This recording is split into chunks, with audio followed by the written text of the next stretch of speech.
नमस्कार प्रिय विद्यार्थियों। एसपीएस स्टडी पॉइंट के इस यूट्यूब प्लेटफॉर्म पे एक बार फिर से आप सभी साथियों का बहुत बहुत स्वागत है। आज के इस वीडियो के माध्यम से BSc 6 semester zoology paper second का मैं ऑब्जेक्टिव मॉडल पेपर डिस्कस करने वाला हूं, जिसमें दोस्तों आज हम सबसे महत्वपूर्ण प्रश्नों को सम्मिलित किए हैं जो आपके एग्जाम में 100% पूछे जाएंगे। आपका एग्जाम अगर ओएमआर सीट पर हो रहा है, ऑब्जेक्टिव पैटर्न पे हो रहा है, तो एक ही वीडियो आप सबके लिए रामबाण होगी। तो चलिए दोस्तों स्टार्ट करते हैं आज की इस क्लास को। सबसे पहले हम बात कर लेंगे कि ये किस विश्वविद्यालय के स्टूडेंट के लिए इंपॉर्टेंट होगा। तो अगर आपका डीडी यूनिवर्सिटी है, दीनदयाल उपाध्याय गोरखपुर विश्वविद्यालय के स्टूडेंट हैं, आप सबके लिए मोस्ट इंपॉर्टेंट है। आप राम मनोहर लोहिया अवध यूनिवर्सिटी के स्टूडेंट हैं, सो आपके लिए इंपॉर्टेंट होगा। राजा महेंद्र प्रताप सिंह स्टेट यूनिवर्सिटी के स्टूडेंट हैं, या आपका आगरा यूनिवर्सिटी है, आगरा यूनिवर्सिटी से हैं, तो आप सबके लिए इंपॉर्टेंट है। CSJMU कानपुर विश्वविद्यालय की बात हो रही है यहाँ पे। MJPRU बरेली विश्वविद्यालय, अगर आप MJPRU बरेली विश्वविद्यालय से हैं, MSU से हैं, मां शाकुंभरी विश्वविद्यालय से हैं, आपका सिद्धार्थ यूनिवर्सिटी से है, BU झांसी से हैं, तो आप सबके लिए बहुत ही मोस्ट इंपॉर्टेंट रहेगी ये क्लास। ठीक है, तो यहाँ पर एग्जाम जो हो रहे हैं इन सभी विश्वविद्यालय में ऑब्जेक्टिव पैटर्न पर हो रहे हैं। तो आप सबका एग्जाम, मैंने कुछ विश्वविद्यालय के नाम यहाँ पर छोड़ भी दिए होंगे, तो आपका एग्जाम अगर ओएमआर पर हो रहा है, हमारी वीडियो देख रहे हैं, तो 100% आपके पेपर में यहीं से प्रश्न पूछे जाएंगे। तो चलिए स्टार्ट करते हैं इस क्लास को। तो सबसे पहले बात कर लेंगे कि जूलॉजी में आपका पेपर सेकंड, देखिए पेपर सेकंड आपका जूलॉजी में है ecology, ethology, environmental science and wild life. ये आपका पेपर टाइटल है, सभी का सेम पेपर टाइटल है, आप किसी भी विश्वविद्यालय से हो, सिलेबस सबका सेम है। ठीक है, तो इस बात का विशेषकर ध्यान रखेंगे। तो चलिए स्टार्ट करते हैं क्लास को। और इसमें आपका मॉडल पेपर नंबर सेकंड आज हम डिस्कस करने वाले हैं। ये आपका मॉडल पेपर सेकंड है, जिसमें आज हम टॉप 100 MCQs प्रकार के प्रश्नों को सम्मिलित करेंगे, जो आपके एग्जाम के लिए बहुत ही हेल्पफुल रहने वाला है। तो इसमें पहला प्रश्न आपका स्क्रीन पे आ चुका है, क्वेश्चन नंबर फर्स्ट। चलिए पहला नंबर फर्स्ट इसमें है कि किस सिद्धांत ने व्यवहारवाद की नींव डाली थी। क्वेश्चन कह रहा है which theory lead the foundation of behaviourism, यानी कि व्यवहारवाद की बात हो रही है, तो व्यवहारवाद की जो नींव डाली गई थी वो किस सिद्धांत के द्वारा, संबंधवाद के द्वारा दी गई थी। तो इस प्रश्न में आपका जो सही उत्तर हो जाएगा ऑप्शन नंबर ए, कनेक्टिविज्म। ओके, चलिए दूसरा प्रश्न लेते हैं, सेकंड क्वेश्चन। और दूसरा प्रश्न आपका आ चुका है, बहुत ही मोस्ट इंपॉर्टेंट क्वेश्चन है, प्रश्न नंबर सेकंड।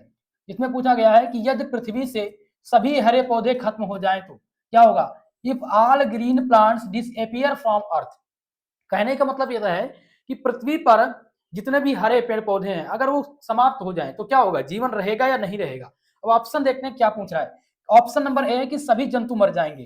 क्या सभी जंतु मर जाएंगे, या केवल शाकाहारी जंतु मरेंगे, या फिर केवल मांसाहारी मरेंगे, या इनमें से कोई नहीं। तो देखिए यहाँ पर नॉन ऑफ दीज का ऑप्शन कोई है नहीं, इनमें केवल मांसाहारी की बात हो रही है, कहने का तो ये भी आपका नहीं होगा, ये दोनों मरेंगे, मांसाहारी और शाकाहारी दोनों मिल जाएंगे, यानी आल जंतु, सभी जो जंतु हैं वो क्या हो जाएंगे, मर जाएंगे। इसलिए इसमें सही उत्तर हो जाएगा, आंसर हो जाएगा आपका ऑप्शन नंबर ए।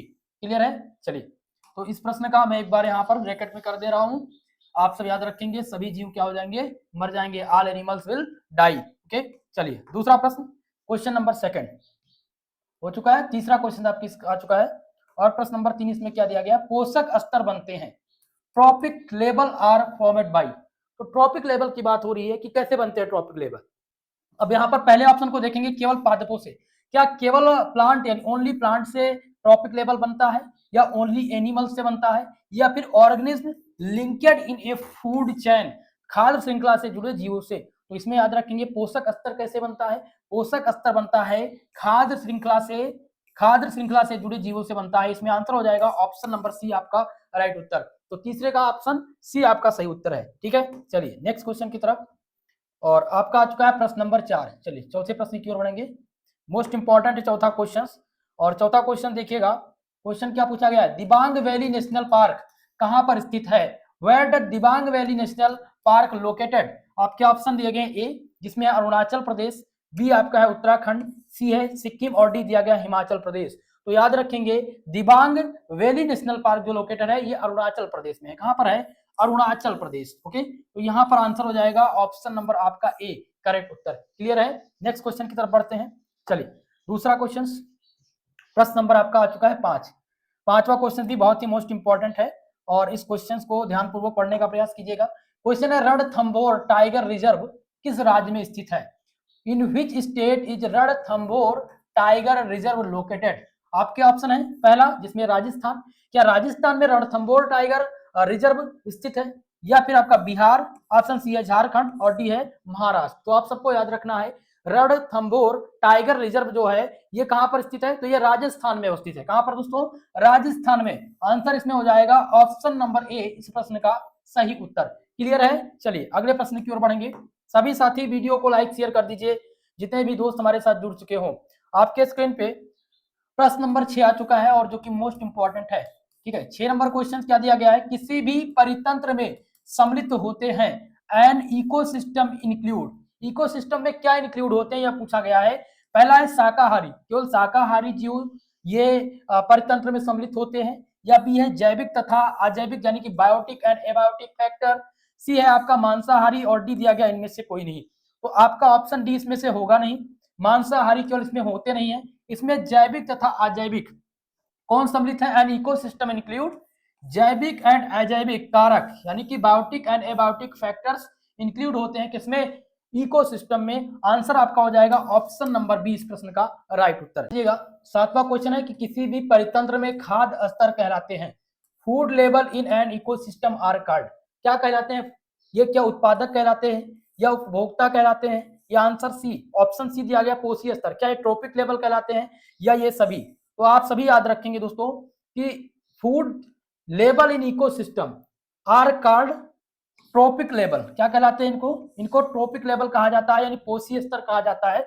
आंसर हो जाएगा ऑप्शन नंबर सी इस प्रश्न का सही उत्तर। क्लियर है। चलिए नेक्स्ट क्वेश्चन, प्रश्न नंबर 8 आपके स्क्रीन पे आ चुका है और बहुत ही मोस्ट इंपॉर्टेंट है।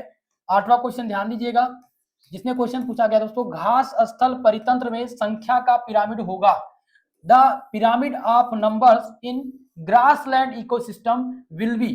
पहला ऑप्शन जिसमें दिया गया उल्टा, क्या उल्टा होगा, या फिर रेखीय होगा यानी लीनियर होगा, या सीधा यानी अपराइट होगा, या ऑप्शन नंबर डी दिया गया अनियमित यानी इरेगुलर होगा।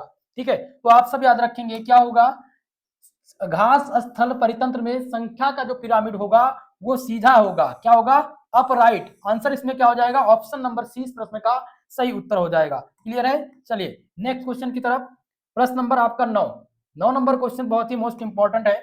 और 9 नंबर क्वेश्चन में पूछा गया प्रश्न कि मृदा के नाइट्रीकरण में सीमित कारक कौन है, the limiting factor in soil nitrification is. पहला ऑप्शन जिसमें वायु यानी एयर, बी ऑप्शन आपका प्रकाश, ऑप्शन सी है सूर्य और डी दिया गया पीएच।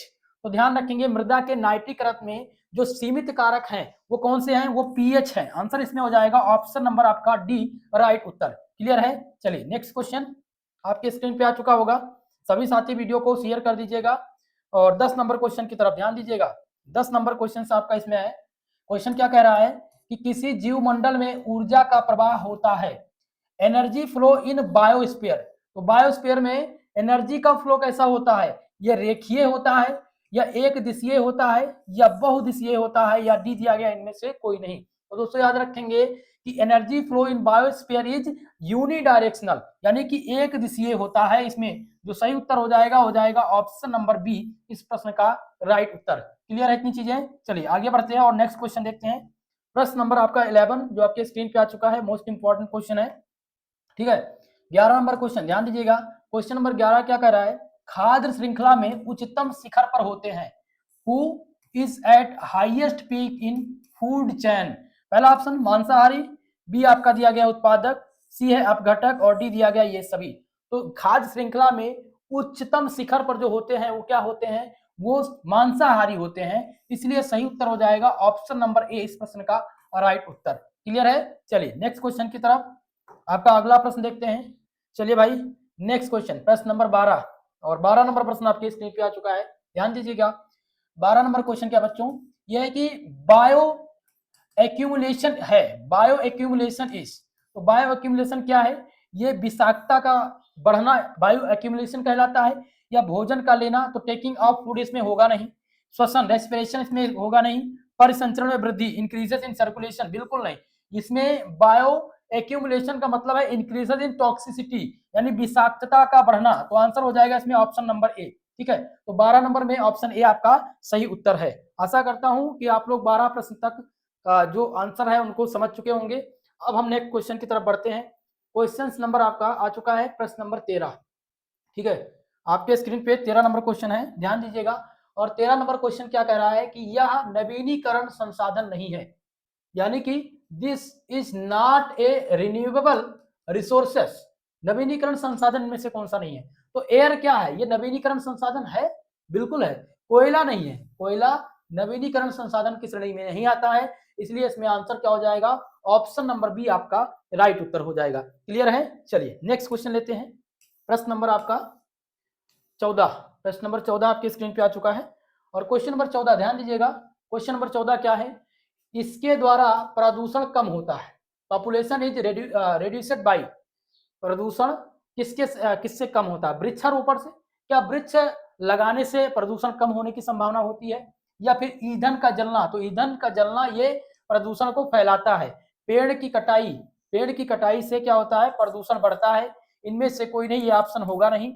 इनमें आपका राइट उत्तर हो जाएगा ऑप्शन नंबर ए, वृक्षारोपण। तो वृक्षारोपण से क्या होता है? पॉल्यूशन जो होता है वो कम होता है, प्रदूषण कम होता है। क्लियर है? तो इसमें आंसर क्या था भाई? Option A. ठीक है, इसमें सही उत्तर है आपका ऑप्शन नंबर ए।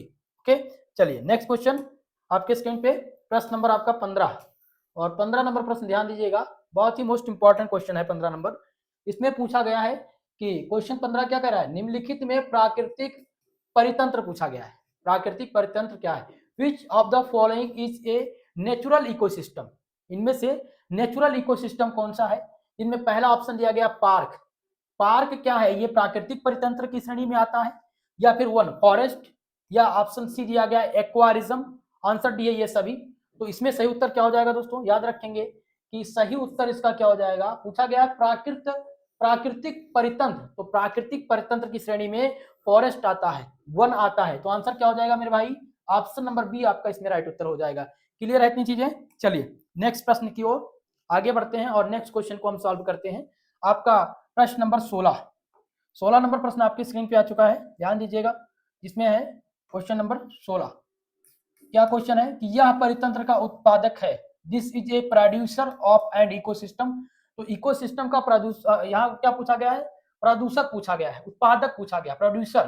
तो कौन सा? पौधा। क्या पौधा ये परितंत्र का उदाहरण है या उत्पादक है? तो ये नहीं होगा, प्लांट। बी है आपका बतख। ऑप्शन सी इसमें दिया गया कौवा, और डी दिया गया शेर। चलिए बताने का प्रयास कीजिएगा। तो भाई इसमें सही उत्तर क्या हो जाएगा? परितंत्र का उत्पादक ये पौधा हो जाएगा। प्लांट क्या है? परितंत्र का उत्पादक है। आंसर हो जाएगा ऑप्शन नंबर ए। क्लियर है? चलिए नेक्स्ट क्वेश्चन की तरफ। प्रश्न नंबर 17 आपके स्क्रीन पे आ चुका होगा। सभी साथी ध्यान दीजिएगा इस प्रश्न को। जिसमें पूछा गया क्वेश्चन, परितंत्र है एन इकोसिस्टम इज। इकोसिस्टम पूछा गया कि कौन सा इकोसिस्टम है? पहला ऑप्शन देखेंगे जिसमें पौधे, प्लांट्स, ये क्या है? प्लांट्स यानी पौधे, ये इकोसिस्टम के अंतर्गत आते हैं, बिल्कुल सही ऑप्शन है। जंतु, ये भी आपके इकोसिस्टम में आते हैं। आसपास के पर्यावरण, सराउंडिंग इन्वायरमेंट, ये सभी परितंत्र है। इसलिए आंसर हो जाएगा ऑप्शन नंबर आपका डी। ये सभी जो है ये क्या है? ये सभी ये परितंत्र की श्रेणी में आते हैं। क्लियर है? चलिए नेक्स्ट क्वेश्चन, प्रश्न नंबर आपका 18। और ध्यान दीजिएगा 18 नंबर प्रश्न पर। क्वेश्चन नंबर 18 दोस्तों क्या है क्वेश्चन कि निम्न में जल प्रदूषक, इनमें से पूछा गया जल प्रदूषक है। क्वेश्चन है which of the following is a water pollutant. तो वाटर पॉल्यूटेंट इनमें से कौन सा है? मृदा, क्या सॉयल ये वाटर पॉल्यूटेंट है? या ऑक्सीजन? तो ऑक्सीजन यानी मृदा और ऑक्सीजन इसमें से होगा नहीं, ये जल प्रदूषक नहीं है। इसमें प्लास्टिक, सही उत्तर हो जाएगा ऑप्शन नंबर सी। ठीक है, प्लास्टिक क्या है? ये जल प्रदूषक है, इसलिए आंसर हो जाएगा ऑप्शन नंबर सी इसमें आपका राइट उत्तर। क्लियर है? चलिए नेक्स्ट क्वेश्चन लेते हैं, प्रश्न नंबर 19, जो आपका बहुत ही मोस्ट इंपॉर्टेंट क्वेश्चन है भाई। इसमें प्रश्न पूछा गया है कि पेरियर सेंचुरी निम्न के लिए प्रसिद्ध है। ये क्वेश्चन डीडीयू यूनिवर्सिटी में पूछा जा चुका है दोस्तों, ये डीडीयू में पूछा जा चुका है। और राजा महेंद्र प्रताप सिंह स्टेट यूनिवर्सिटी में आया है 2024 में। ठीक है, तो इस बात का विशेषकर ध्यान रखेंगे इस क्वेश्चन को। क्वेश्चन है कि Periyar sanctuary is famous for. Periyar sanctuary किसके लिए फेमस है? क्या हाथी के लिए फेमस है, या फिर हिरण के लिए फेमस है, जंगली भैंसा के लिए, या फिर जंगली भालू के लिए? तो पेरियर सेंचुरी याद रखेंगे ये फेमस है किसके लिए? ये हाथी के लिए फेमस है। किसके लिए फेमस है? हाथी के लिए पेरियर सेंचुरी फेमस है। इसलिए आंसर हो जाएगा ऑप्शन नंबर आपका इसमें ए राइट उत्तर। क्लियर है? चलिए नेक्स्ट क्वेश्चन लेते हैं। आपका अगला प्रश्न आपके स्क्रीन पे आ चुका है भाई, सभी साथी ध्यान देंगे। प्रश्न नंबर 20 बहुत ही मोस्ट इंपॉर्टेंट क्वेश्चन है, 20 नंबर क्वेश्चन। और इसमें क्या प्रश्न आया हुआ है, क्वेश्चन कर रहा है कि युवा बतखों का अपनी माँ के व्यवहार को अनुसरण करना क्या कहलाता है, following of the mother behaviour by young duck is called, क्या इसको जन्मजात व्यवहार कहते हैं, बी ऑप्शन आपका दिया गया है नकल, सी है आदत और डी दिया गया है इम्प्रिंटिंग। तो दोस्तों याद रखेंगे कि युवा बतख का अपनी माँ के व्यवहार का अनुसरण जो करना है ये इम्प्रिंटिंग कहलाता है। क्या कहलाता है, इम्प्रिंटिंग कहलाता है। इसमें सही उत्तर आपका हो जाएगा ऑप्शन नंबर डी, इस प्रश्न का राइट उत्तर। ठीक है, इसमें सही आंसर है ऑप्शन नंबर आपका डी। क्लियर है, चलिए नेक्स्ट क्वेश्चन की तरफ। प्रश्न नंबर आपका 21 और 21 नंबर क्वेश्चन ध्यान दीजिएगा, मोस्ट इंपॉर्टेंट क्वेश्चन है 21 नंबर। ठीक है, पेन का थोड़ा कलर चेंज कर लेंगे ताकि आपको हाईलाइट तरीके से दिख सके। ठीक है भाई, 21 नंबर क्वेश्चन जिसमें है कि वह शाखा जिसमें जंतु के व्यवहार का अध्ययन किया जाता है या करते हैं क्या कहलाता है, the branch in which animal behaviour is studies, जिसमें पहला ऑप्शन दिया गया प्राणी व्यवहार की, बी आपका है वनस्पतिक विज्ञान, सी है भौतिक विज्ञान और डी दिया गया इनमें से कोई। तो भौतिक विज्ञान के अंतर्गत हम किसका अध्ययन करते हैं, लाइट के बारे में अध्ययन करते हैं, टेक्नोलॉजी के बारे में अध्ययन करते हैं। ठीक है, अब इसमें भौतिक विज्ञान तो होगा नहीं आपका, वनस्पतिक विज्ञान का ये एग्जैक्ट परिभाषा नहीं है, तो ये वनस्पतिक विज्ञान इसमें होगा नहीं, नन ऑफ दी इसमें नहीं होगा। इसमें हो जाएगा प्राणी व्यवहारिकी, इथोलॉजी। क्या हो जाएगा, इथोलॉजी। इथोलॉजी किसे कहते हैं, the branch in which animal behaviour is studies are called ethology. तो आंसर हो जाएगा ऑप्शन नंबर आपका ए। ठीक है, तो इस क्वेश्चन में जो सही उत्तर है हो जाएगा ऑप्शन नंबर ए। नेक्स्ट क्वेश्चन की तरफ बढ़ेंगे और प्रश्न नंबर आपका 22 नंबर प्रश्न ध्यान दीजिएगा, मोस्ट इंपॉर्टेंट है आप सभी के लिए। क्वेश्चन है 22 नंबर, इकोसिस्टम शब्द दिया गया था, मोस्ट इंपॉर्टेंट है, the term of ecosystem was given by, ecosystem was, जो इकोसिस्टम का शब्द है किसके द्वारा दिया गया था, पहला ऑप्शन दिया गया डार्विन के द्वारा, बी ऑप्शन आपका है लेमार्क, सी है टेंसले और डी दिया गया ये सभी। तो दोस्तों इसमें से सही उत्तर आपका क्या हो जाएगा, ध्यान रखेंगे, इनमें से सही उत्तर हो जाएगा टेंसले। टेंसले ने क्या दिया था, इकोसिस्टम शब्द दिया था, इसलिए सही उत्तर हो जाएगा ऑप्शन नंबर सी आपका राइट आंसर। चलिए अगला क्वेश्चन, प्रश्न नंबर आपके आ चुके हैं 23 नंबर क्वेश्चन आपकी स्क्रीन पे, मोस्ट इंपॉर्टेंट है। क्वेश्चन है कि निम्नलिखित में मनुष्य है, in the following human is, human क्या है, ये उत्पादक है, बी है सर्वाहारी, सी है। अब नंबर 24 आपके स्क्रीन पे आ चुका है जो कि मोस्ट इंपॉर्टेंट क्वेश्चन है, ध्यान दीजिएगा। 24 नंबर क्वेश्चन क्या दिया गया है कि पृथ्वी के पारिस्थितिकी तंत्र को क्या कहते हैं, the ecosystem of the earth is called, पहला ऑप्शन जिसमें है जीवमंडल, बायोस्फीयर इसे कहते हैं, बी है आपका बायोम, आंसर ऑप्शन सी दिया गया है समताप मंडल यानी स्ट्रेटोस्फीयर, ऑप्शन नंबर डी है इनमें से कोई नहीं। चलिए बताने का आप सभी लोग प्रयास कीजिएगा इस क्वेश्चन का आंसर क्या हो जाएगा, इस क्वेश्चन का आंसर। तो पृथ्वी के पारिस्थितिकी तंत्र को क्या कहा जाता है, जीवमंडल कहा जाता है, क्या कहा जाता है दोस्तों, बायोस्फीयर। तो आंसर क्या हो जाएगा, ऑप्शन नंबर ए इस प्रश्न का सही उत्तर हो जाएगा। क्लियर है, चलिए आगे बढ़ते हैं नेक्स्ट क्वेश्चन की तरफ और प्रश्न नंबर आपका आ चुका है 25 नंबर क्वेश्चन, ध्यान दीजिएगा। क्वेश्चन क्या कह रहा है कि कौन पिरामिड सदैव सीधा रहता है, विच पिरामिड इज ऑलवेज अपराइट। तो ऑलवेज अपराइट कौन सा होता है, ऊर्जा का, एनर्जी का जो पिरामिड है वो क्या होता है, हमेशा सीधा होता है, या संख्या का पिरामिड, या बायोमास का, या फिर इनमें से कोई नहीं। चलिए कौन सा पिरामिड सदैव सीधा रहता है, तो आप सभी लोग याद रखेंगे दोस्तों, ऊर्जा का जो पिरामिड है ये हमेशा अपराइट होता है, हमेशा सीधा होता है। आंसर हो जाएगा ऑप्शन नंबर ए इस प्रश्न का सही उत्तर। क्लियर है, चलिए नेक्स्ट क्वेश्चन लेते हैं, प्रश्न नंबर आपका 26 और 26 नंबर क्वेश्चन आपके स्क्रीन पे आ चुका है। क्वेश्चन नंबर 26 इसमें है भारत का राष्ट्रीय पशु कौन सा है, मोस्ट इंपॉर्टेंट है और अधिकतर स्टूडेंट सभी लोग जानते होंगे भाई, भारत का राष्ट्रीय पशु पूछा गया है तो टाइगर ये भारत का राष्ट्रीय पशु है, आंसर हो जाएगा ऑप्शन नंबर सी इस प्रश्न का राइट उत्तर। क्लियर है, नेक्स्ट क्वेश्चन, प्रश्न नंबर 27 नंबर प्रश्न आपके स्क्रीन पे आ चुका है, मोस्ट इंपॉर्टेंट है। 27 नंबर क्वेश्चन क्या दिया गया है कि एशियाई शेर पाया जाता है, एशियाई लायन इज फाउंड इन, कहां पर पाया जाता है, राजाजी पार्क में क्या एशियाई शेर पाया जाता है, काजीरंगा में, या फिर जिम कार्बेट में, या फिर गिर वनों में। तो याद रखेंगे एशियाई शेर जो पाए जाते हैं वो कहां पाए जाते हैं, गिर वनों में पाए जाते हैं।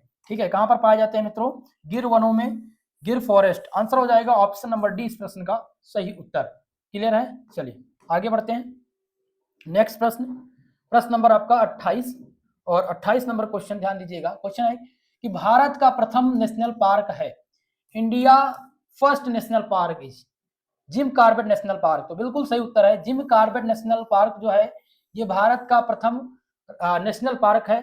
आंसर हो जाएगा इसमें ऑप्शन नंबर ए इस प्रश्न का सही उत्तर। क्लियर है? चलिए आगे बढ़ते हैं नेक्स्ट क्वेश्चन की तरफ। सभी साथी वीडियो को शेयर भी करते रहिए अपने सभी दोस्तों के साथ, ठीक है। चलिए नेक्स्ट क्वेश्चन है प्रश्न नंबर 29, जिसमें प्रश्न पूछा गया है कि निम्नलिखित में इकोलॉजिस्ट है। क्या पूछा गया है? इनमें से कौन सा इकोलॉजिस्ट है? Who among the following is an ecologist? पहला ऑप्शन ए जिसमें है ईपी ओडम, बी ऑप्शन दिया गया है केमिला, सी है महेश्वरी और डी दिया गया इनमें से कोई नहीं। तो आपको बता दें इकोलॉजिस्ट की श्रेणी में किसको रखा गया है? ईपी ओडम को इकोलॉजिस्ट की श्रेणी में रखा गया है। इसमें आंसर हो जाएगा ऑप्शन नंबर आपका ए इस प्रश्न का राइट उत्तर। क्लियर है? चलिए नेक्स्ट क्वेश्चन लेते हैं। प्रश्न नंबर आपका आ चुका है 30 नंबर क्वेश्चन, जिसमें प्रश्न क्या पूछा गया है क्वेश्चन नंबर 30 में कि मृदा से संबंधित विज्ञान की शाखा क्या कहलाती है? The branch of science related to soil is called. क्या इसको पेडोलॉजी कहते हैं, बी है बायोलॉजी, सी आपका है जियोलॉजी कहते हैं इसको, या फिर डी है ये सभी? चलिए बताने का प्रयास कीजिएगा मेरे भाई।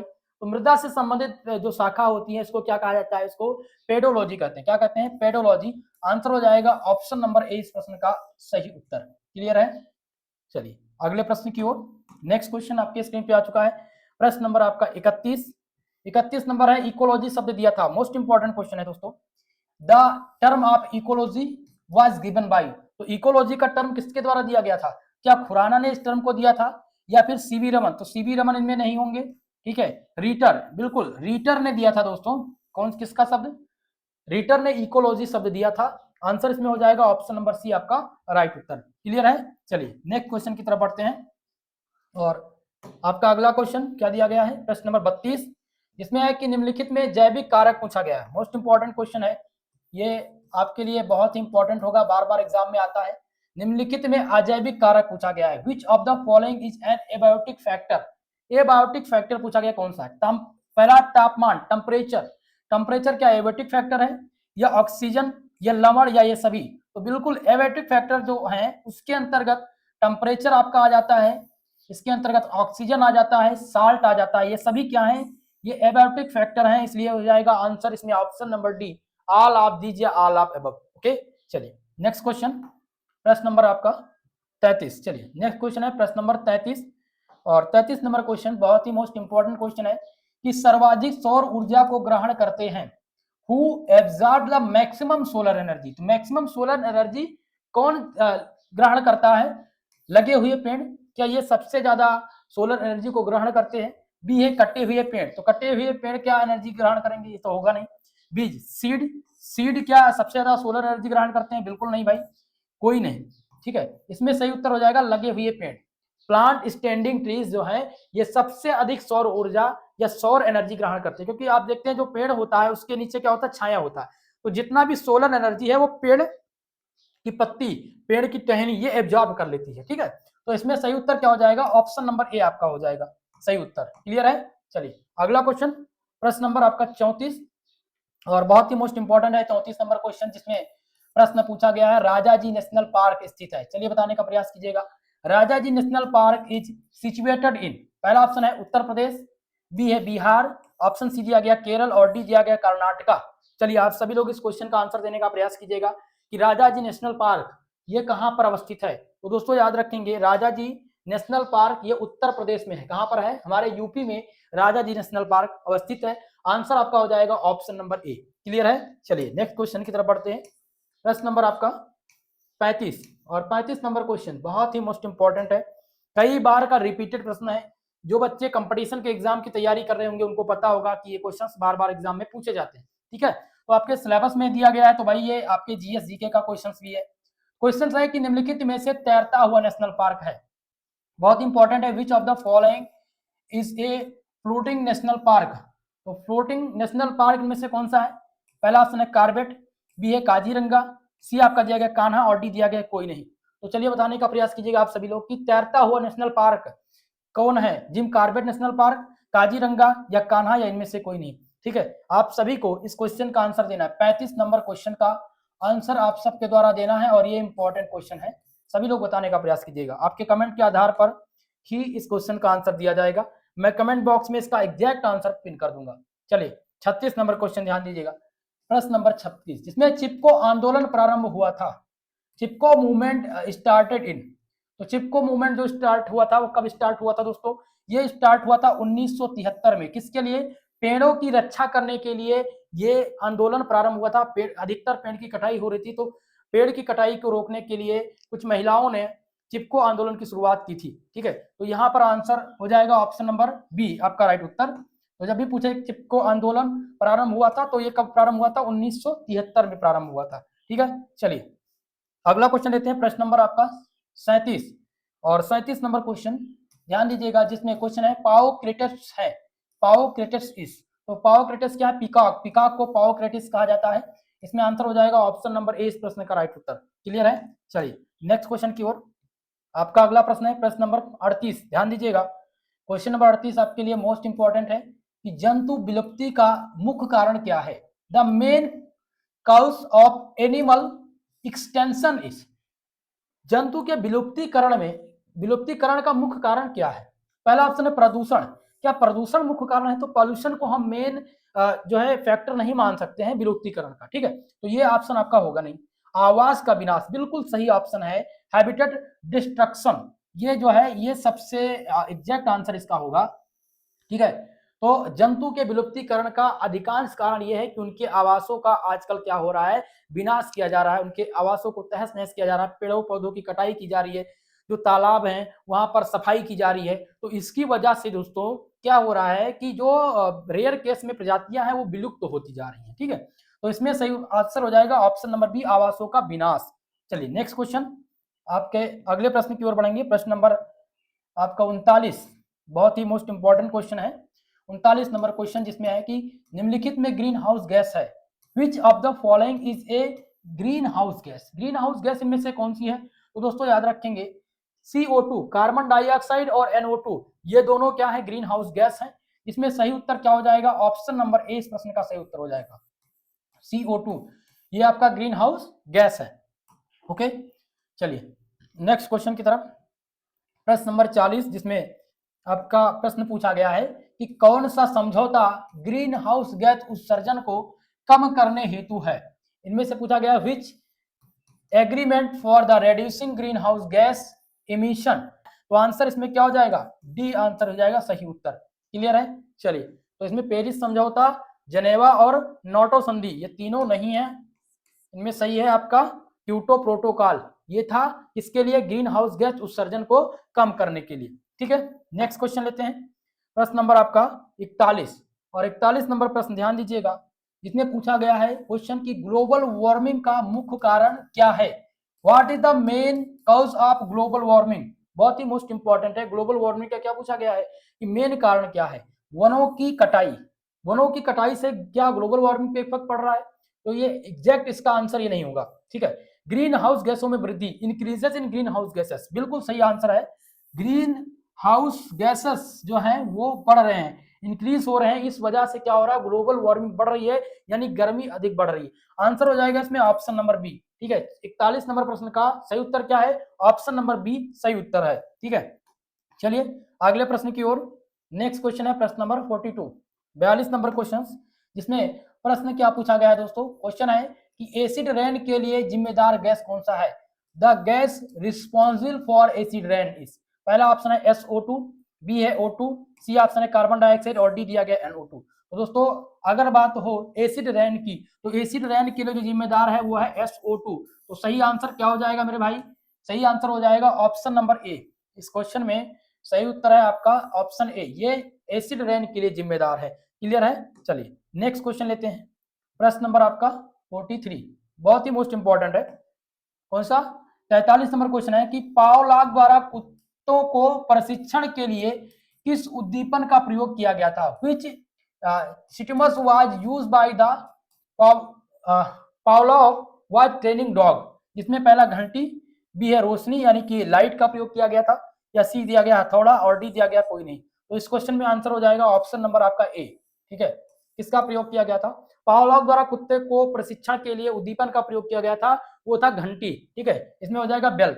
चलिए अगला क्वेश्चन, नेक्स्ट क्वेश्चन है प्रश्न नंबर 44 और 44 नंबर क्वेश्चन में प्रश्न आपका है दोस्तों कि पारिस्थितिकीय पिरामिड किसके द्वारा दिए गए थे? Ecological pyramids were given by, तो इकोलॉजिकल पिरामिड जो दिए गए थे किसके द्वारा? क्या ओडम ने इकोलॉजिकल पिरामिड को दिया था? ओडम ने दिया था, या फिर दिया है आपका टेंसले ने, सी है हैकल ने, आंसर डी दिया गया एल्टन ने। तो याद रखेंगे कि पारिस्थितिकीय पिरामिड जो दिया गया था वो किसके द्वारा दिया गया था? वो दिया गया था एल्टन के द्वारा। किसके द्वारा? एल्टन के द्वारा दिया गया था। इसमें उत्तर हो जाएगा आपका ऑप्शन नंबर डी। चलिए अगला क्वेश्चन, नेक्स्ट क्वेश्चन है प्रश्न नंबर 45 नंबर क्वेश्चन ध्यान दीजिएगा, जिसमें क्वेश्चन क्या है कुछ दोस्तों, जनसंख्या दिवस मनाया जाता है, population day is celebrated on. तो पॉपुलेशन डे कब मनाया जाता है? तो प्रत्येक 11 जुलाई को, प्रत्येक 11 जुलाई को हम पॉपुलेशन डे मनाते हैं, विश्व जनसंख्या दिवस मनाते हैं। आंसर हो जाएगा ऑप्शन नंबर ए इस प्रश्न का राइट उत्तर।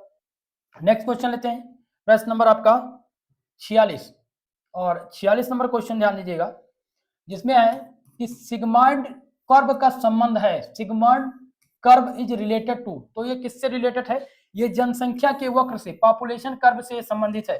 किससे संबंधित है? जनसंख्या वक्र से सिग्मांड वर्ग संबंधित है, या सिग्मांड कर्व। ठीक है, चलिए अगला क्वेश्चन, प्रश्न नंबर आपका 47 नंबर क्वेश्चन, जिसमें एल्डोसल्फान मोस्ट इंपॉर्टेंट क्वेश्चन है, ध्यान दीजिएगा। क्वेश्चन क्या दिया गया? एल्डोसल्फान है। तो एल्डोसल्फान इज एक, ये एल्डोसल्फान जो है एक प्रकार का क्या है? पेस्टिसाइड है, कीटनाशी है। आंसर हो जाएगा ऑप्शन नंबर ए इस प्रश्न का सही उत्तर। क्लियर इतनी चीजें? चलिए नेक्स्ट क्वेश्चन की तरफ। आपका अगला क्वेश्चन प्रश्न नंबर 48 और 48 नंबर क्वेश्चन में क्वेश्चन दिया गया है कि ऊर्जा का अग्र प्रदूषकीय स्रोत है, non polluting source of energy is. तो ऊर्जा का अप्रदूषकीय स्रोत पूछा गया है। तो ऊर्जा का जो अप्रदूषकीय स्रोत है वो है सौर ऊर्जा, माफ कीजिएगा, सोलर एनर्जी। ये क्या है? ये ऊर्जा का अप्रदूषकीय स्रोत है। आंसर हो जाएगा ऑप्शन नंबर सी। ओके, चलिए नेक्स्ट क्वेश्चन लेते हैं, प्रश्न नंबर आपका 49, ध्यान दीजिएगा 49 नंबर क्वेश्चन, जिसमें क्या क्वेश्चन है कि ओजोन दिवस कब मनाया जाता है? चलिए बताने का प्रयास कीजिएगा। When is ozone day celebrated? तो ओजोन दिवस कब मनाया जाता है दोस्तों? याद रखेंगे कि प्रत्येक 16 सितंबर को, प्रत्येक वर्ष 16 सितंबर को ओजोन दिवस के रूप में हम मनाते हैं। इसमें आंसर हो जाएगा ऑप्शन नंबर ए आपका सही उत्तर। क्लियर है? चलिए अगले क्वेश्चन की तरफ, प्रश्न नंबर 50 और 50 नंबर क्वेश्चन है बीओडी का अर्थ क्या पूछा गया है? बीओडी का अर्थ क्या है? बीओडी स्टैंड फॉर, तो बीओडी स्टैंड करता है किसके लिए? बायोकेमिकल ऑक्सीजन डिमांड के लिए। ठीक है, आंसर हो जाएगा ऑप्शन नंबर ए। तो बीओडी का फुल फॉर्म पूछा गया था, तो बीओडी का फुल फॉर्म होता है बायोकेमिकल ऑक्सीजन डिमांड। ओके, चलिए इस प्रश्न को हम सॉल्व कर चुके हैं। तो 50 प्रश्न तो हमारे सॉल्व हो चुके हैं। अब बाकी जो 50 क्वेश्चन हैं उनको हम सॉल्व करेंगे।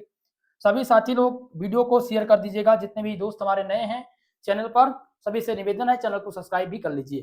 ठीक है, चलिए प्रश्न नंबर 52, जिसमें है कि मिनीमाता बीमारी निम्न के कारण होती है। Minimata diseases is caused by, तो मिनीमाता जो होती है किसकी कमी से किसके कारण होती है? पारा के कारण होती है, या कार्बन डाइऑक्साइड के, या ऑप्शन सी है निमोनिया, माफ कीजिएगा अमोनिया, और डी दिया गया सिल्वर।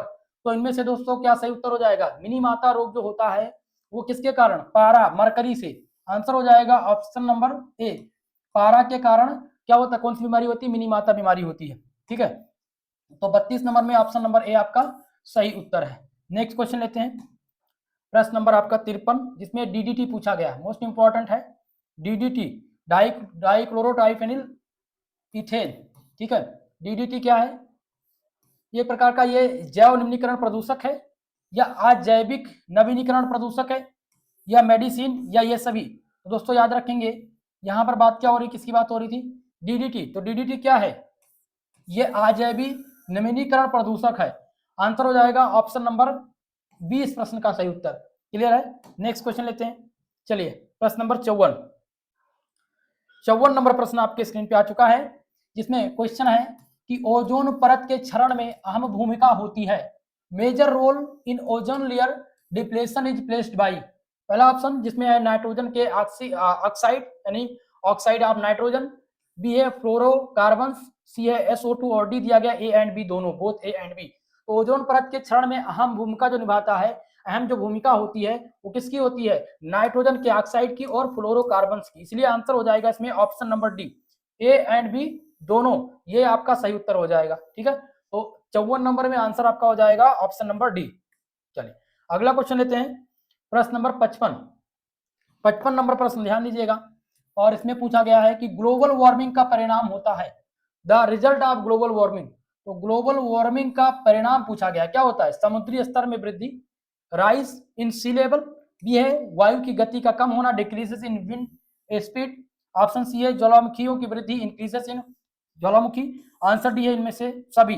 तो इनमें से सही उत्तर जो देखा जाए, ज्वालामुखी ज्वालामुखी में वृद्धि, ये बिल्कुल नहीं होगा, इसमें वायु की गति कम होना, ये ग्लोबल वार्मिंग से संबंधित नहीं है। समुद्री स्तर में वृद्धि, समुद्री स्तर में वृद्धि ये संबंधित है ग्लोबल वार्मिंग से। आंसर क्या हो जाएगा इसमें, ऑप्शन नंबर ए हो जाएगा राइट उत्तर। नेक्स्ट क्वेश्चन लेते हैं, आपका अगला प्रश्न है प्रश्न नंबर 56। क्वेश्चन नंबर 56 आपके स्क्रीन पे आ चुका होगा, सभी लोग ध्यान दीजिएगा इस प्रश्न को। 56 नंबर क्वेश्चन है, मानव गतिविधि ग्लोबल वार्मिंग को बढ़ाने में अधिक योगदान देती है, human activity contributes more to increasing global warming, जिसमें पहला ऑप्शन है मछली पकड़ना, बी है जीवाश्म ईंधन का जलना, बिल्कुल सही उत्तर हो जाएगा आपका ऑप्शन नंबर बी, जीवाश्म ईंधन का जलना, बर्निंग ऑफ फॉसिल फ्यूल्स। ठीक है, ये क्या कहलाता है, ये मानव गतिविधि ग्लोबल वार्मिंग को बढ़ावा देने में योगदान देती है। ठीक है, तो देती क्या है, जीवाश्म ईंधन का जलाना जो है ये बढ़ावा देती है, आंसर हो जाएगा ऑप्शन नंबर बी। चलिए नेक्स्ट क्वेश्चन लेते हैं, प्रश्न नंबर आपका 57, और 57 नंबर प्रश्न है, इसमें क्वेश्चन है कि एसिड रेन का सर्वाधिक प्रभाव पड़ता है, acid rain has the maximum effect on. तो एसिड रेन का क्या पूछा गया, सर्वाधिक प्रभाव कहां पर पड़ता है, ये पौधों पर पड़ता है या इमारतों पर पड़ता है, तो पौधों और इमारतों इन दोनों पर पड़ता है एसिड रेन का प्रभाव, इसीलिए आंसर इसमें से क्या हो जाएगा, ऑप्शन नंबर आपका सी करेक्ट उत्तर हो जाएगा, सही आंसर हो जाएगा। ठीक है, चलिए नेक्स्ट क्वेश्चन लेते हैं, आपका प्रश्न नंबर 58, और 58 नंबर क्वेश्चन ध्यान दीजिएगा। 58 नंबर क्वेश्चन क्या है दोस्तों, कि जब तापमान बढ़ता है तब कौन सी बीमारी की संभावना प्रबल होती है, when temperature is increases with which diseases is more likely to occur.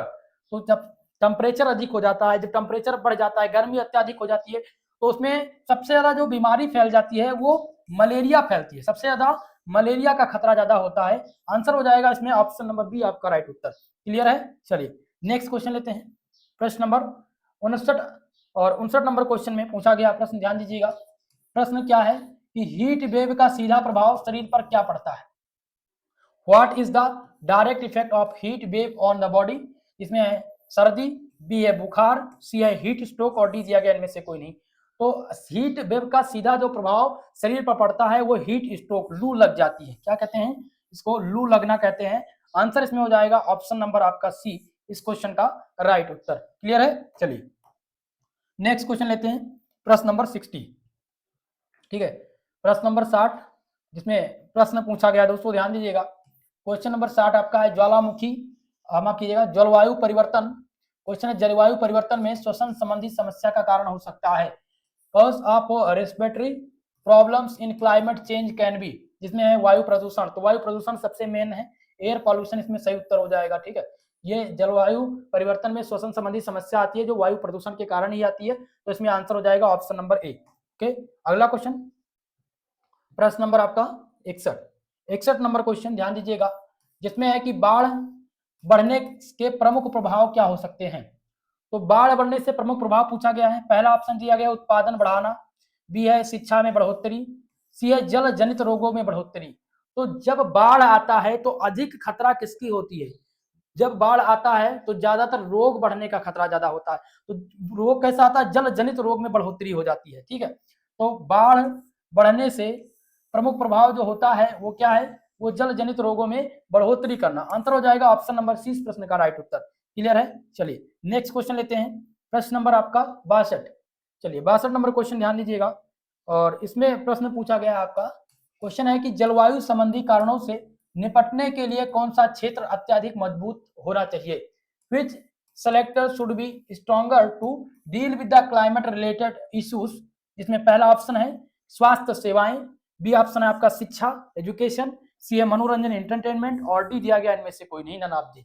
तो जब बात हो जलवायु संबंधी कारकों की, तो जलवायु संबंधी कारणों से निपटने के लिए कौन से क्षेत्र अधिक मजबूत होना चाहिए, तो मजबूत होना चाहिए स्वास्थ्य सेवाएं। सबसे अधिक जो मजबूत होना चाहिए स्वास्थ्य सेवाएं मजबूत होना चाहिए। इसमें सही उत्तर क्या हो जाएगा, ऑप्शन नंबर आपका ए इसका राइट उत्तर हो जाएगा। क्लियर है, चलिए नेक्स्ट क्वेश्चन लेते हैं। प्रश्न नंबर आपका है 63, ध्यान दीजिएगा 63 नंबर क्वेश्चन, जिसमें है कि पेड़ों की कटाई से घटता है, बताने का प्रयास कीजिएगा। देखिएगा पेड़ों की कटाई से क्या घटता है, वर्षा का होना, बी ऑप्शन है मृदा अपरदन, सी है तूफान। तो पेड़ों की कटाई से सबसे अधिक जो प्रभावित होता है, सबसे अधिक जो प्रभावी रूप से सक्रिय होता है वो वर्षा कम हो जाती है। जितना आप पेड़ों की कटाई करेंगे उतना ही वर्षा कम होगा। वर्षा का स्तर आप देख रहे हैं कि कम होता जा रहा है। इसका कारण क्या है, आप जंगल की कटाई कर रहे हैं। आपके पास जितने भी आप पहले देखते थे बहुत बड़े बड़े जंगल होते थे, आपके आसपास छोटी झाड़ियां होती थी, अब उनका आवास, उनका जो परिसंचरण है वो क्या किया जा रहा है, नष्ट किया जा रहा है। इस वजह से क्या हो रही है, इस वजह से वर्षा में कमी आ रही है, रेनफॉल में कमी आ रही है। आंसर हो जाएगा ऑप्शन नंबर ए। क्लियर है, चलिए नेक्स्ट क्वेश्चन लेते हैं। प्रश्न नंबर आपका 64 और 64 नंबर क्वेश्चन, जिसमें प्रश्न पूछा गया 64 नंबर क्वेश्चन में, स्मोग एक सामान्य प्रदूषक है। इसो क्या पूछा गया, स्मोग एक सामान्य प्रदूषक है। जहां पर क्या होता है, smog is a common pollutant where here is, जिसमें पहला ऑप्शन दिया गया उच्च तापमान, बी है निम्न तापमान, सी है वायु में CO2 की अत्यधिकता, और डी दिया गया वायु में SO2 की अधिकता। तो इसमें सबसे इंपॉर्टेंट चीज ये है, स्मोग का एक प्रदूषक, तो स्मोग एक सामान्य प्रदूषक है जहां पर क्या होता है कि वायु में SO2 की अधिकता हो जाती है, excess of SO2 in air. Okay, तो आंसर क्या हो जाएगा, ऑप्शन नंबर डी इस प्रश्न का राइट उत्तर हो जाएगा। क्लियर है, चलिए नेक्स्ट क्वेश्चन लेते हैं। सभी साथी ध्यान दीजिएगा, प्रश्न नंबर 65। चलिए 65 नंबर क्वेश्चन, जिसमें है कि निम्नलिखित में कौन जनसंख्या की जन्म दर तथा मृत्यु दर के अनुपात को प्रतिशत में व्यक्त करता है। Which of the following express the ratio of birth, death and death rate of the pollution in percentage, जिसमें पहला ऑप्शन है वृद्धि दर, बी आपका दिया गया उत्तरजीविता दर, सी आपका दिया गया है वाइटल इंडेक्स, और डी ऑप्शन है जैविक पोटेंशियल। तो इसमें सही उत्तर क्या हो जाएगा दोस्तों, यहाँ पर सही उत्तर हो जाएगा ऑप्शन नंबर सी आपका वाइटल इंडेक्स। वाइटल इंडेक्स क्या करता है कि जन्म दर तथा मृत्यु दर के अनुपात को प्रतिशत में ये व्यक्त करता है। ठीक है, आंसर इसमें हो जाएगा ऑप्शन नंबर सी इस प्रश्न का राइट उत्तर। चलिए नेक्स्ट क्वेश्चन लेते हैं। प्रश्न नंबर आपका 66 और 66 नंबर क्वेश्चन, जिसमें प्रश्न है आपका कि मानव जनसंख्या का वक्र होता है, the human pollution curve is. तो ह्यूमन, माफ कीजिएगा पॉपुलेशन कर्व, क्या पूछा गया, ह्यूमन पॉपुलेशन कर्व पूछा गया है कि है।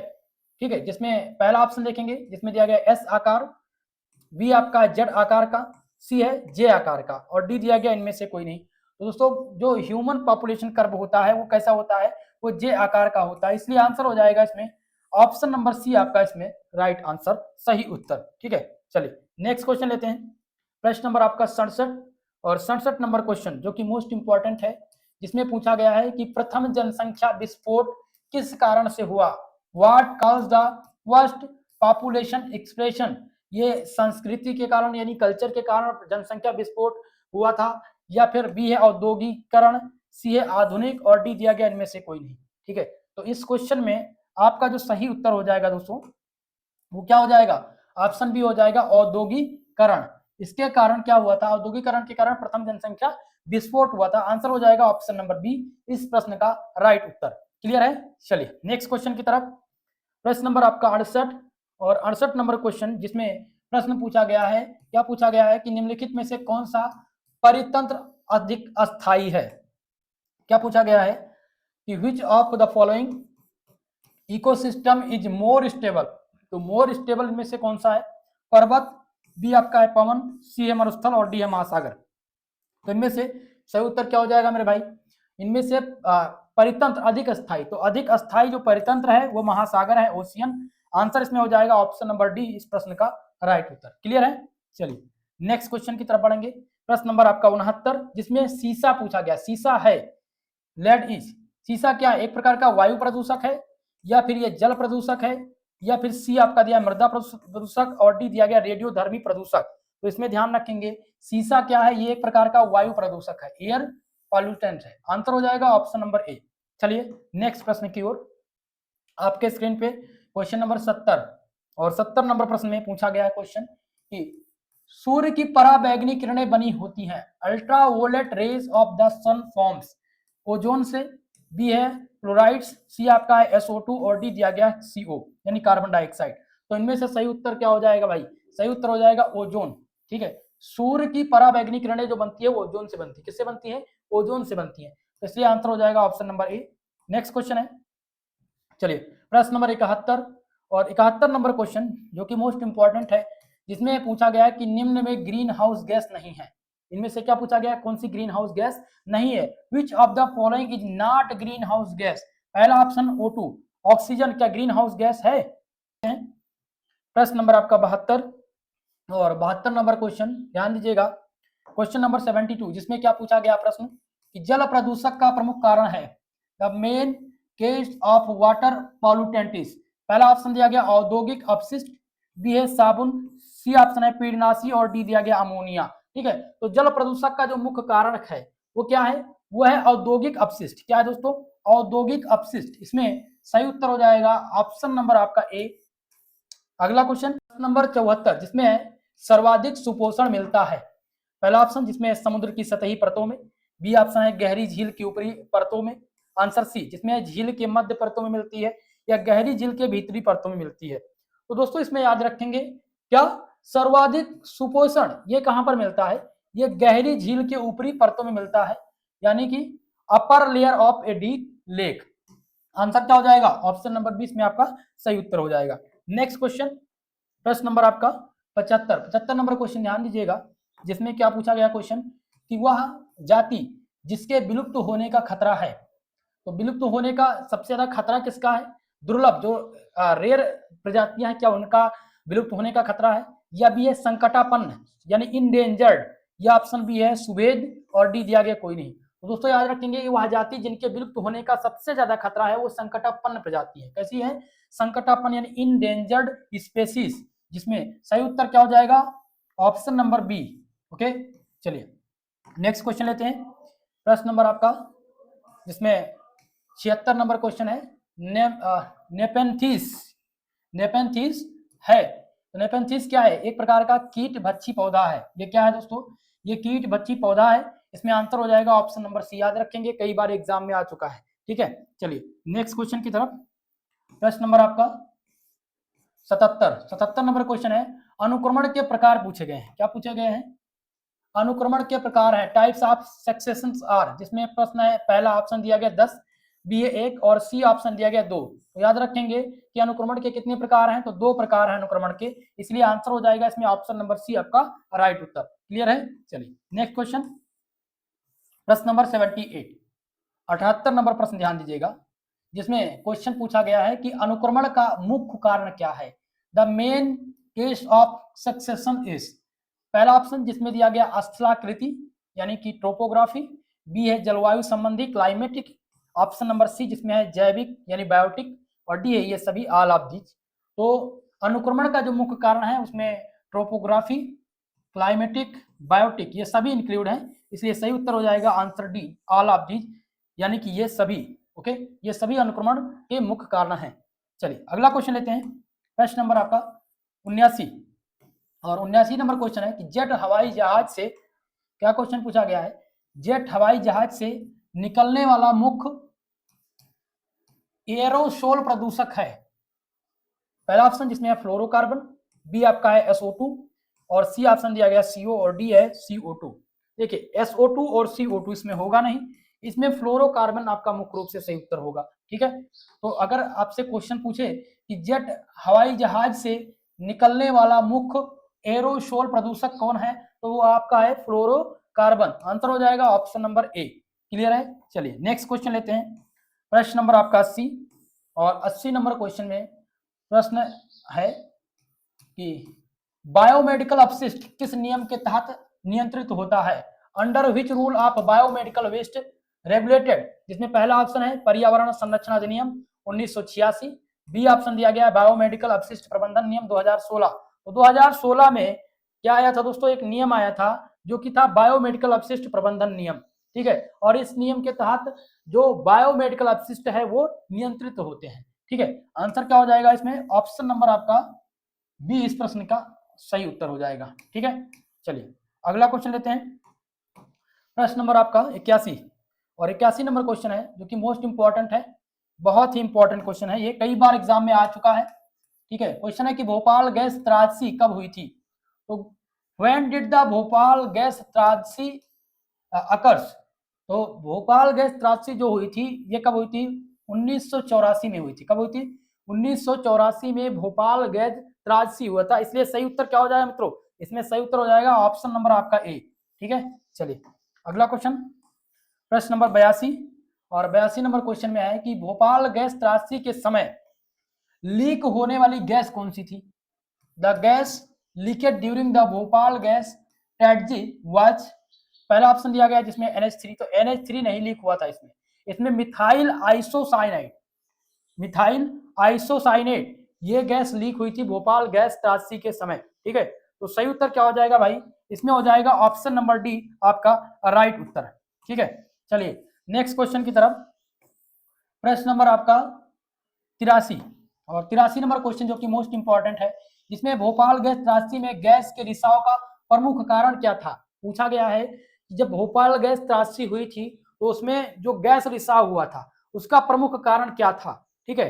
तो प्रमुख कारण में से क्या था, पहला ऑप्शन है कि कर्मचारियों की हड़ताल, कर्मचारियों की हड़ताल के कारण गैस का लीक हुआ था, गैस लीक हुई थी। तो इसमें बिल्कुल ये तो कोई कारण माना नहीं जाएगा भाई, ऐसा तो कोई कारण है नहीं कि कोई कंपनी है उसमें जो है कर्मचारी है वो हड़ताल कर दें तो गैस लीक हो जाएगी।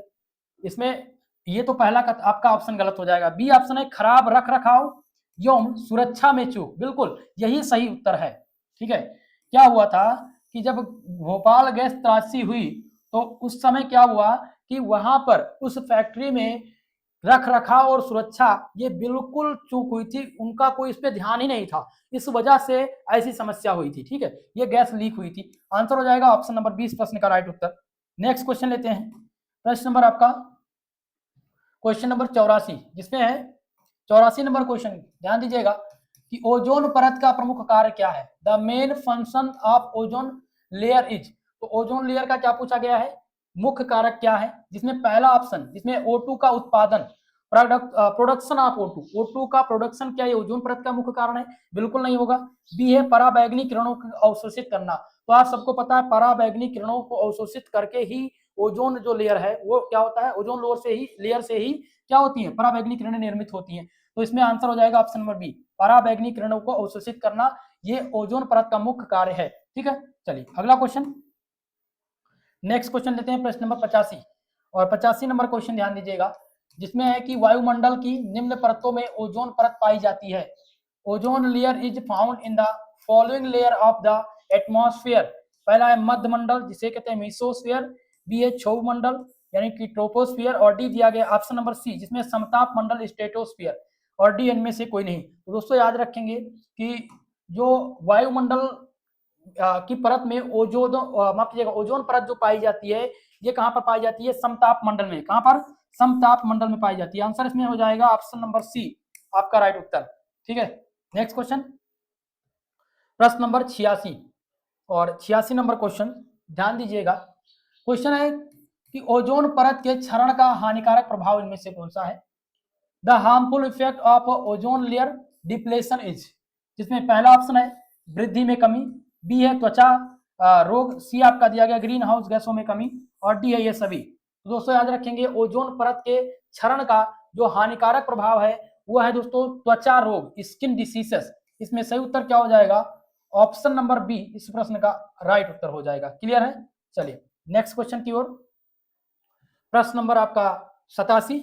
और 87 नंबर क्वेश्चन है कि प्रवास नामक व्यवहार है, मिग्रेशन बिहेवियर इज, सीखा हुआ, बी आपका दिया गया स्वाभाविक यानी इनेट नेचुरल, सी ऑप्शन है आक्रामक, और डी आंसर है इनमें से कोई नहीं। तो इनमें से सही उत्तर क्या हो जाएगा, ध्यान दीजिएगा प्रवासन नामक जो व्यवहार है ये स्वाभाविक है, इनेट नेचुरल, आंसर हो जाएगा ऑप्शन नंबर 20 प्रश्न का राइट उत्तर। क्लियर है। नेक्स्ट क्वेश्चन लेते हैं, प्रश्न नंबर आपका 88 और 88 नंबर क्वेश्चन, जिसमें है कि जनसंख्या या जन्मजात व्यवहार का उदाहरण क्या पूछा गया है, जन्मजात व्यवहार का उदाहरण में से पूछा गया कौन सा है। An example of इनेट behaviour is, पहला ऑप्शन जिसमें है घोंसला बनाना, बी है साइकिल चलाना, सी है कुत्ते को प्रशिक्षित करना और डी है ये सभी। तो इनमें से दोस्तों सही उत्तर हो जाएगा, जो जन्मजात व्यवहार का उदाहरण है वो है घोंसला बनाना, building a nest are called innate behaviour. Answer हो जाएगा ऑप्शन नंबर ए।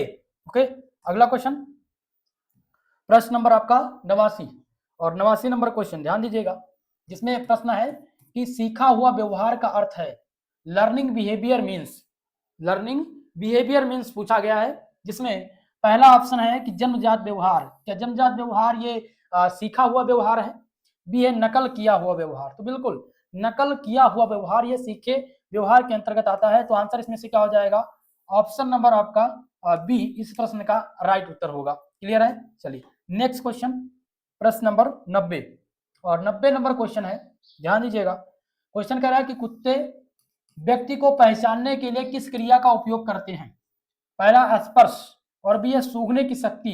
तो पावर ऑफ स्मेलिंग, स्मेलिंग की मदद से सूंघने की, जो कुत्तों में सूंघने की शक्ति जो होती है वो बहुत अधिक होती है, इस वजह से वो पहचान जाते हैं व्यक्तियों को। ठीक है, तो इसमें आंसर हो जाएगा ऑप्शन नंबर आपका बी। ठीक है, कुत्ते व्यक्ति को पहचानने के लिए किस क्रिया का प्रयोग करते हैं, तो सूंघने की शक्ति का प्रयोग करते हैं, पावरिंग ऑफ स्मेलिंग। ओके, चलिए अगला क्वेश्चन है, नेक्स्ट क्वेश्चन प्रश्न नंबर 91 और इसमें पूछा गया प्रश्न कि कौन सा प्राणी प्रतिध्वनि के माध्यम से अपना रास्ता अंधेरे में खोज लेता है। पहला ऑप्शन है चमगादड़, बी है ऊंट, सी है कुत्ता और डी ऑप्शन दिया गया ये सभी। तो दोस्तों इनमें से सही उत्तर हो जाएगा चमगादड़, चमगादड़ रात में अपना रास्ता ढूंढ लेता है। ठीक है, आंसर हो जाएगा ऑप्शन नंबर ए। किसके माध्यम से, तो प्रतिध्वनि के माध्यम से अंधेरे में भी खोज लेता है अपना रास्ता, कौन, चमगादड़। ठीक है, अगला क्वेश्चन लेते हैं, प्रश्न नंबर 92 और 92 नंबर क्वेश्चन में प्रश्न है कि निम्नलिखित में सीखा हुआ व्यवहार है, सीखा हुआ व्यवहार पूछा गया है। पहला ऑप्शन देखेंगे जिसमें जाल बुनना, तो जाल बुनना ये सीखा हुआ व्यवहार है, बिल्कुल नहीं है, इसमें नहीं आएगा। आदेश पर कुत्ते का बैठना ये सीखा हुआ व्यवहार है, देखो कुत्ते को आप जैसे सिखाओगे वैसे ही वो सीख जाएगा, तो ये सीखा हुआ व्यवहार कहलाता है, कुत्ते का बैठना।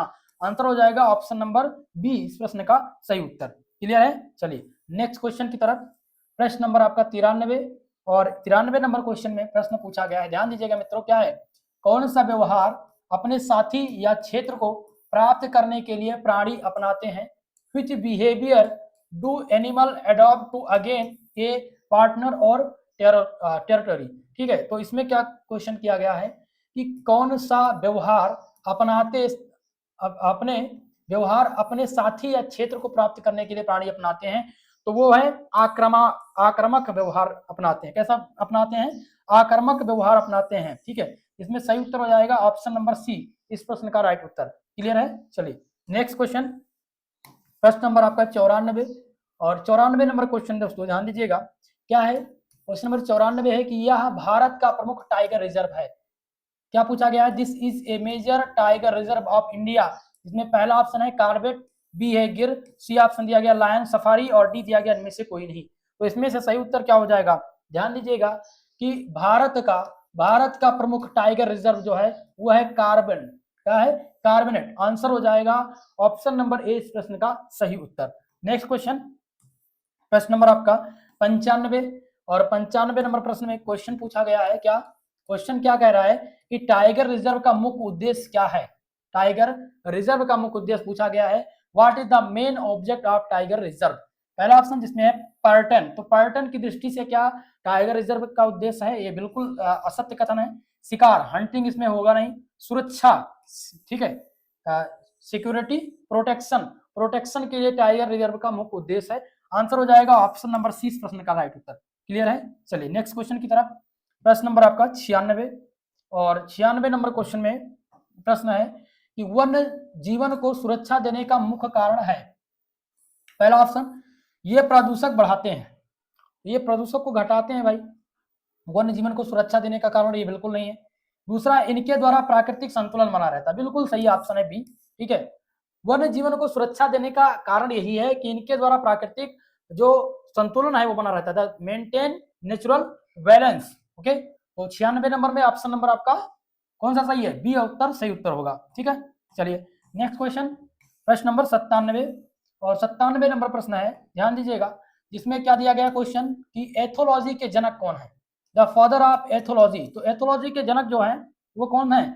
तो कोनार्ड लॉरेंस, ये इथोलॉजी के जनक हैं। आंसर इसमें हो जाएगा ऑप्शन नंबर ए इस प्रश्न का राइट उत्तर। ठीक है, कई बार एग्जाम में ये प्रश्न आया हुआ है, इस बात का विशेष कर ध्यान रखेंगे, तो ये very very most important question है। ओके, चलिए अगला क्वेश्चन लेते हैं, प्रश्न नंबर 98। और 98 नंबर प्रश्न है कि पारिस्थितिकी उत्तराधिकार है, क्या पूछा गया है? इकोलॉजिकल सक्सेशन इज, पक्षी प्रवासन, बी है परितंत्र में प्राकृतिक परिवर्तन, परितंत्र में प्राकृतिक परिवर्तन, ये पारिस्थितिकी उत्तराधिकार है। Natural change in an ecosystem are called ecological succession. ठीक है, तो आंसर हो जाएगा ऑप्शन नंबर 20 प्रश्न का राइट उत्तर। ओके, चलिए नेक्स्ट क्वेश्चन लेते हैं, प्रश्न नंबर 99। और 99 नंबर प्रश्न में क्वेश्चन क्या पूछा गया है कि क्वेश्चन है कि यह पारिस्थितिकी उत्तराधिकार का उदाहरण है। This is an example of ecological succession, जिसमें है जमीन पर खेती, बी है वनों में वृद्धि, सी है नए ज्वालामुखीय क्षेत्र पर विकास, और डी दिया गया उपयुक्त में से कोई नहीं। चलिए, तो इस क्वेश्चन का क्या उत्तर हो जाएगा? देखिए भाई, इस क्वेश्चन में जो सही उत्तर हो जाएगा नए ज्वालामुखीय क्षेत्र पर विकास, ये पारिस्थितिकी उत्तराधिकार का उदाहरण है। क्लियर है? चलिए नेक्स्ट क्वेश्चन, और आपके इस मॉडल पेपर का लास्ट क्वेश्चन है 100 नंबर क्वेश्चन। ठीक है, और 100 नंबर क्वेश्चन है कि इनमें से प्राकृतिक अपमार्जक, क्या पूछा गया है? इनमें से प्राकृतिक अपमार्जक है, पहला ऑप्शन है गिद्ध, बी ऑप्शन है तोता, सी है मयूर, और डी दिया गया चूहा। चलिए बताने का प्रयास कीजिएगा कि प्राकृतिक, इनमें से कौन सा प्राकृतिक अपमार्जक है? तो प्राकृतिक अपमार्जक की श्रेणी में कौन आता है?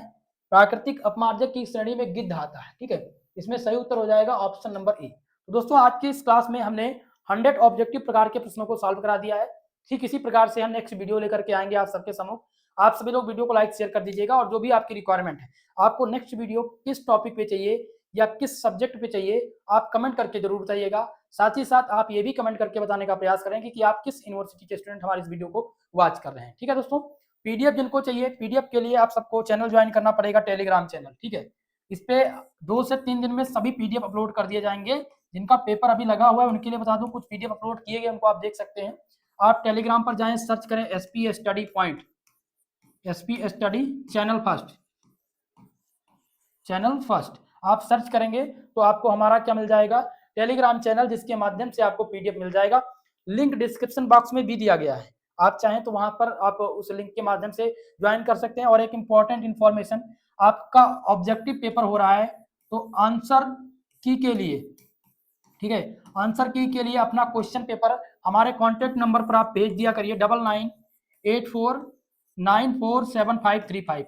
इस पर आप सभी लोग जल्द से जल्द अपना क्वेश्चन पेपर सेंड कर दिया करिए, ताकि जल्द से जल्द मैं आपको आंसर की प्रोवाइड करा सकूं, आपका एग्जैक्ट आंसर की, कि आप जो पेपर दे करके आए उसमें कितना सही है, कितना आपने गलत किया है। ठीक है, तो ये सारी चीजें आपको मिलेंगी, लेकिन आप क्वेश्चन पेपर सेंड करेंगे तभी मिल पाएगा। ठीक है दोस्तों, तो आप सबसे मैं निवेदन यही करूंगा कि वीडियो को सभी साथियों तक शेयर कर दीजिएगा, और अगर हमारे इस यूट्यूब प्लेटफॉर्म को अभी सब्सक्राइब नहीं किया है, तो आप सबसे मेरा निवेदन है कि चैनल को सपोर्ट कीजिएगा, सब्सक्राइब जरूर कीजिएगा। ओके, तो आज के लिए बस इतना ही, मिलते हैं नेक्स्ट वीडियो में, तब तक के लिए जय हिंद, जय भारत।